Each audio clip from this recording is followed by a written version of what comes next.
আচ্ছা, আজকে আমি তোদেরকে ঊর্ধ্বক্রমে এবং অধক্রমে সাজাও অঙ্কগুলো কীভাবে করতে হয় সেগুলো আমি তোদেরকে শিখিয়ে দেবো। এর আগে তোরা করেছিস ছোট থেকে বড় সাজাও, বড় থেকে ছোট সাজাও, এটা তারই একটা নাম, আর এক নাম ঊর্ধ্বক্রমে সাজাও এবং অধক্রমে সাজাও, ঠিক আছে? তো তার আগে অঙ্কটা করার আগে তোদেরকে একটা ছবি দেখায়, ছবিটা ভালো করে দেখ, ঠিক আছে? অঙ্কটা করার আগে আমি ছবিতে আসছি, ঠিক আছে? দেখ,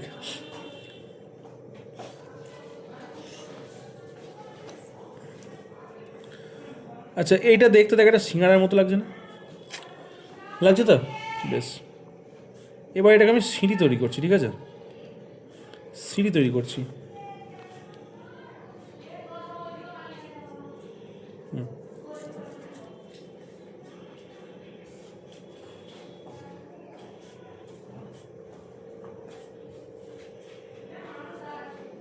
হলো, দেখ একটা সিঁড়ি তৈরি করলাম ধাপ ধাপ।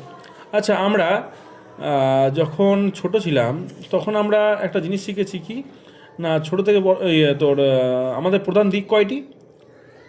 চারটি। আর আমাদের মোট দিক কয়টি? মোট দিক হচ্ছে 10টি। তো 10টি দিক কী কী? পূর্ব, পশ্চিম, উত্তর, দক্ষিণ, ঈশান, অগ্নি, নৈঋত, বায়ু, ঊর্ধ্ব আর অধ। ঊর্ধ্ব আর অধ, তাই তো? আমার হাতের দিকে একটু ভালো করে ফলো কর। দেখ, আমরা যখন বলছি ঊর্ধ্ব তখন হাতটা দেখ আমি এনাকে উপর দিকে তুলছি, ঊর্ধ্ব ঊর্ধ্ব। আর অধ যখন বলছি তখন হাতটা নিচের দিকে নামাচ্ছি, অধ অধ, তাই তো? ঊর্ধ্ব বলতে এমনি করে ওপর দিয়ে উঠছি, ঊর্ধ্ব, আর অধ নিচে দিয়ে নামছি। তাহলে ঊর্ধ্ব যখন করছি তখন আমি কী করছি? হাতটাকে উপর দিকে তুলছি, অর্থাৎ উপর দিয়ে উঠছে, উপর দিয়ে উঠছে না? উপর দিয়ে উঠছে। সিঁড়িতেও তার ঠিক একই রকমভাবে দেখ 0 1 2 3 4 করে মানে উঠছে, অর্থাৎ দেখ ছোটো থেকে বড়োর দিকে উঠছে। আর ঊর্ধ্বক্রম মানে কি? তাহলে দেখ উপর দিয়ে উঠছি আমি হাতটা, অর্থাৎ দেখ নিচে থেকে উপরের দিকে উঠছে, তাই না? নিচে থেকে উপর দিয়ে উঠছে না? উঠছে তো? নিচে থেকে দেখ উপর দিকে উঠছে, অর্থাৎ ঊর্ধ্বক্রম।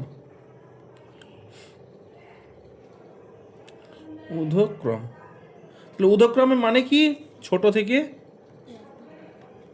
বড়। এটা কিন্তু অনেকে ভুল করে বসে, ঠিক আছে? যে ঊর্ধ্বক্রম মানে কি করব, অধক্রম মানে কি করব। আর অধক্রম মানে কি করছি? যখন হাতটাকে তখন আমি কী করছি? এরকম নিচের দিকে এইভাবে নামাচ্ছি। অধক্রম মানে অধক্রম, অর্থাৎ ওপর থেকে নিচে দিকে নামছি। তাহলে ওপর থেকে নিচেতে আমি কীভাবে নামছি? এইভাবে, তাই তো?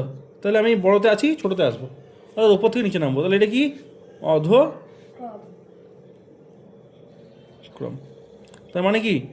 বড় থেকে, হ্যাঁ, বড় থেকে ছোট। আশা করছি বোঝা গেল। তাহলে ঊর্ধ্বক্রম মানে কি, অধক্রম মানে আশা করছি বোঝা গেল। তাহলে ঊর্ধ্বক্রম মানে কি হলো? ছোট থেকে বড়। আর অধক্রম মানে কি হলো? বড় থেকে ছোট, ঠিক আছে? আশা করছি অঙ্ক বোঝা গিয়েছে। অঙ্ক বোঝা গিয়েছে তো? বেশ, পরবর্তী অঙ্ক, এবার এবার আমি মেন অঙ্কে যাই, ঠিক আছে? এবার আমি মেন অঙ্কে যাই। 1 নম্বর অঙ্কটা কি আছে দেখ, 1 3 2 4 5 8 3 2 4 0 0 2 2 1 0 4 5 আছে 6 2 1 1 4 2। এটা আমার কী করতে হবে? ঊর্ধ্বক্রম সাজাতে বলেছে অঙ্কটাকে, তাই তো? এই যে এই 1 দাগের অঙ্ক যেটা আছে, এই প্রশ্নমালা 3-এর 1-এর কয়ের দাগের অঙ্কটা আমি টুকলাম, ঠিক আছে? অঙ্কটা আমি টুকে নিলাম। তো এই ধরনের অঙ্কগুলো আমি কী কী করবো? ফার্স্ট কাজ কি? ফার্স্ট কাজ হচ্ছে প্রত্যেকটা এই যে সংখ্যাগুলো, এই যে অঙ্কটা আছে, এটা একটা অঙ্ক, এটা একটা অঙ্ক, এটা একটা অঙ্ক, এটা একটা অঙ্ক, প্রত্যেকটাতে কটা করে ডিজিট বা সংখ্যা আছে আমাকে গুনতে হবে। এখানে দেখ কটা আছে? 1 2 3 4 5 6, কটা আছে এখানে? 6টা। এখানে কটা আছে? 1 2 3 4 5, এখানে কিন্তু 5টা আছে, তাই না? এখানে কটা আছে? 1 2 3 4 5 6, কটা আছে এখানে? 6টা। এখানে কটা আছে? 1 2 3 4 5 6, এখানে কিন্তু 6টা আছে। আমাকে কী করতে হবে? ঊর্ধ্বক্রমে সাজাতে হবে। তার মানে কি? ছোটো থেকে বড়ো সাজাতে হবে, তাই তো? তাহলে দেখ এখানে 6টা সংখ্যা আছে, এখানে 5টা সংখ্যা আছে, এখানেও 6টা, এখানেও 6টা। তাহলে সবথেকে ছোটো সংখ্যা কী হলো? অর্থাৎ যেটাতে কম সংখ্যা আছে সেটাই সবথেকে ছোটো। কম সংখ্যা কোনটা আছে? এইটা, 5টা সংখ্যা আছে। আর এইগুলোতে তো 6টা করে সংখ্যা আছে, 6টা করে নয়? এখানে দেখ 6টা আছে, এখানে 6টা আছে, এখানে 6টা আছে, কিন্তু এইটাতে আমার কিন্তু 5টা সংখ্যা আছে। তাহলে সব থেকে কম সংখ্যা তো এটাই, ছোটো সংখ্যা তো এটাই। তাহলে প্রথমে কোন সংখ্যাটা হবে? এটা 3 2 4 0 0, এটা হচ্ছে সব থেকে ছোটো সংখ্যা। বোঝা গেল? বেশ, এটা হয়ে গেল, মানে এটা আমি রাইট মেরে দিলাম, মানে এটা দিকে আমি আর দেখবো না। বোঝা গেল অঙ্ক? এরপরে এখানেও 6 আছে, 6টা সংখ্যা আছে, এখানেও 6টা সংখ্যা আছে, এখানেও কিন্তু 6টা সংখ্যায় আছে। তাহলে এই 3টে জায়গাতেই কিন্তু 6টা সংখ্যা আছে। তাহলে কে ছোট সেটা আমাকে করতে হলে কী করতে হবে, এই সংখ্যাগুলোর একদম বাঁ দিকে যে সংখ্যাটা আছে সেই সংখ্যাটা দেখতে হবে যে কে ছোট। আমি তো আগে দেখে নিয়েছি যে এখানে 6টা সংখ্যা আছে, এখানেও 6টা সংখ্যা আছে, এখানেও 6টা সংখ্যা আছে। আরও একরকমভাবে করা যায়, মাথার উপরে একক দশক শতক করে লিখে করা যায়, কিন্তু আমি অত জটিলে যাচ্ছি না। আমি সংখ্যাগুলো নিয়েছি, ঠিক আছে, দিয়ে দেখে নিয়েছি যে কটা করে সংখ্যা আছে, সেইভাবে করছি, সহজ পদ্ধতি। তাহলে একদম এদিকে কী আছে, 1 আছে বাঁ দিকে, এই সংখ্যাটার একদম বাঁ দিকে সংখ্যাটা কী আছে, 1। এটাতে কী আছে, 1। এখানে কি আছে, 2, আর এখানে কি আছে, 6। তাহলে এই যে 1, 2 আর 6, এই 1, 2, 6-এর মধ্যে কম কে, মানে ছোটো কে? প্রথমে যেটা আসে সংখ্যা সেটাই ছোটো। অর্থাৎ প্রথমে কি আসছে, প্রথমে তো 1, প্রথমে তো 1। তাহলে 1 কোনটাতে আছে, এইটাতে না এইটাতে না এইটাতে, ফার্স্টে কি আছে, 1 এইটাতে, একদম বাঁ দিকে 1 আছে না, 1 আছে বাঁ দিকে, বোঝা গেল? এই সংখ্যাটা হচ্ছে ছোটো সংখ্যা। তারপরে তাহলে 1, 3, 2, 4, 5, 8, তাহলে এইটা হয়ে গেলো তারপরে ছোটো সংখ্যা, রাইট মেরে দিলাম। তাহলে এটাকেও দেখবো না আমি, আর এটাকেও আমি আর দেখবো না, ঠিক আছে। এরপরে কী আছে, এটা আর এটা, দেখ এদিকে বাঁ দিকে কী আছে, 2, এদিকে বাঁ দিকে আছে 6। তাহলে ছোটোকে দেখালো 2 না 6, 2। একের পরে কি, একের পরে তো 2। তাহলে 2টো চকলেট বেশি না 6টা চকলেট বেশি, 6টা চকলেট বেশি, আর কম কোনটা, 2টো কম।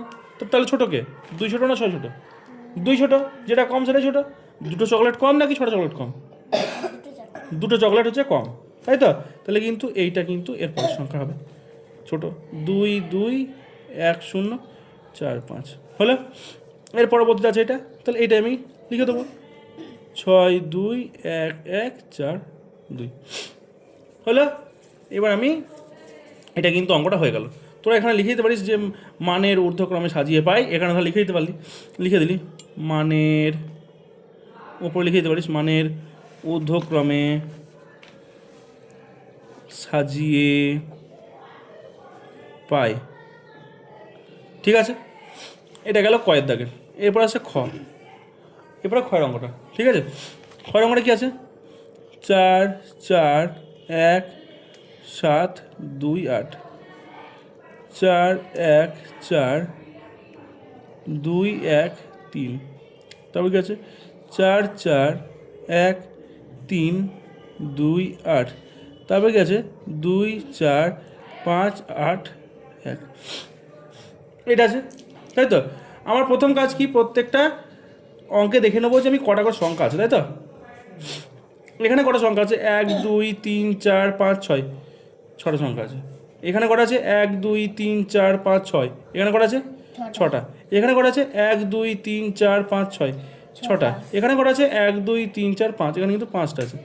তাহলে আমি এটা কী করছি, ছোটো থেকে বড় করছি, কী করছি, ছোটো থেকে বড়। তাহলে ছোটো থেকে বড়টা কী করে হবে, এখানের মধ্যে সবথেকে কম সংখ্যা কোনটা, এখানে 6টা সংখ্যা আছে, এখানে আছে 6টা সংখ্যা, এখানেও আছে 6টা সংখ্যা, কিন্তু এখানে কটা সংখ্যা আছে, এখানে কিন্তু 5টা সংখ্যা আছে। তার মানে কি, তার মানে কি এইটাই কম, তার মানে কি এটা কম, তো এটা কম, তো তার মানে যেটা কম সেটাই ছোট, যেটা কম সেটাই কিন্তু ছোট, তার মানে এটা হচ্ছে ছোট সংখ্যা। 2, 4, 5, 8, 1, এটা সব ছোট সংখ্যা, রাইট মেরে দিলাম। এরপরে দেখ এখানেও ছোট সংখ্যা আছে, এখানেও ছোট সংখ্যা আছে, এখানেও ছোট সংখ্যা আছে, 3টে কিন্তু ছোট সংখ্যা আছে, তাই তো। এখানেও 6টা আছে, এখানে 6টা সংখ্যা আছে, এখানেও ছোট সংখ্যা আছে। তাহলে কী করে বুঝবো কোনটা ছোটো, মানে ছোটো সংখ্যা কোনটা আমি কী করে বুঝবো, বাঁ দিকের সংখ্যা দেখতে হবে। এখানে বাঁ দিকে কী আছে, দেখ 4 আছে, এখানে বাঁ দিকে কী আছে, 4, এখানে বাঁ দিকে কী আছে, 4, 3টে জায়গাতেই তো 4 আছে। তাহলে আমি কী করে বুঝবো কোনটা ছোটো। তাহলে এইটা দেখে যদি আমি বুঝতে না পারছি, খাতার দিকে সবাই ফলো কর, এটার বাঁ দিকে 4 লেখা আছে, এটার বাঁ দিকে 4 লেখা আছে, এই সংখ্যাটার বাঁ দিকেও 4 লেখা আছে। তাহলে এই এখানেও 4, এখানেও 4, এখানেও 4, তাহলে তো 4 দেখে আমি বুঝতে পারছি না যে কে ছোটো কে বড়ো। তাহলে কী করবো, তারপরে সংখ্যাটাকে দেখবো। তারপরে এখানে কি আছে, 4 আছে, এখানে কি আছে, 1 আছে, এখানে কি আছে, 4 আছে। তাহলে এখানে 4 আছে, এখানে 1 আছে, এখানে 4 আছে, তাহলে কম কি হলো, কম কি হলো, নিশ্চয়ই এই একটা কম হলো। এখানে 4 আছে, এখানে কত আছে, 1, আর এখানে কত আছে, 4, তাহলে কে হলো কম, একটা কম হলো। তার মানে এই সংখ্যাটা তারপরে ছোট সংখ্যা, 4, 1, 4, 2, 1, 3 হলো। তাহলে এটা আমি আর দেখবো না, হয়ে গেল। এরপরে কি, এরপরে আমাকে এই সংখ্যাটা দেখতে হবে, এই সংখ্যাটা দেখতে হবে। এখানেও দেখ প্রথমে বাঁ দিকের সংখ্যা 4, এখানেও দেখ বাঁ দিকের সংখ্যা 4, তারপরে 2 নম্বর সংখ্যাটা দেখ এখানে 4 আছে, এখানেও 4 আছে। তাহলে এটা দেখেও বুঝতে পারছি না যে কে ছোটো। তারপরটা তাহলে দেখতে হবে, তারপরে এখানে কি আছে, 1 আছে, এখানেও দেখছি 1 আছে, এই 1 দেখেও তো বুঝতে পারছি না যে কে ছোটো। তাহলে তারপরটা দেখবো, তারপরে কি আছে, এখানে 7 আছে, এখানে আছে 7, আর এখানে আছে কত, 3, তাহলে কে ছোট হলো? 7 ছোট না 3 ছোট? 3 ছোট। কে ছোট? 3 ছোট, মানে কে আগে আসছে? 3 আগে আসছে। 1 2 3, তারপরে 4 5 6 7। 1 2 3 আগে আসছে, তারপরে আসছে 4 5 6 7। ঠিক আছে, তাহলে 3 আগে আসছে, তার মানে 3 এটা, তার মানে এই সংখ্যা ছোট হয়ে গেল। 4 4 1 3 2 8, এই সংখ্যাটা হলো কি? ছোট। তার মানে এটা হয়ে গেল। আর কে বেঁচে থাকলো? এটা বেঁচে থাকলো, তাই তো? আর কোনটা বেঁচে থাকলো? এইটা। তাহলে এবার আমি ওইটা লিখে দেবো, তাহলে হয়ে গেল 4 4 1 7 2 8। এটা হয়ে গেল, বাস কমপ্লিট। অঙ্ক বোঝা গেল? বোঝা গেল অঙ্ক? তাহলে ক ক্ষয়ের অঙ্কটা করে দিলাম। একই রকমভাবে কিন্তু গ থেকে ইয়া পর্যন্ত করে নিয়ে আসবি। গ থেকে ইয়া পর্যন্ত কিন্তু হোমওয়ার্ক থাকলো। ঠিক আছে, আশা করছি অঙ্কে আর কোনো সমস্যা নেই। এই ঊর্ধ্বক্রমে সাজানো সবাই বুঝতে পেরেছো তো? প্রত্যেকটা অঙ্ক কিন্তু করে না আমাকে দেখাবে। ঠিক আছে।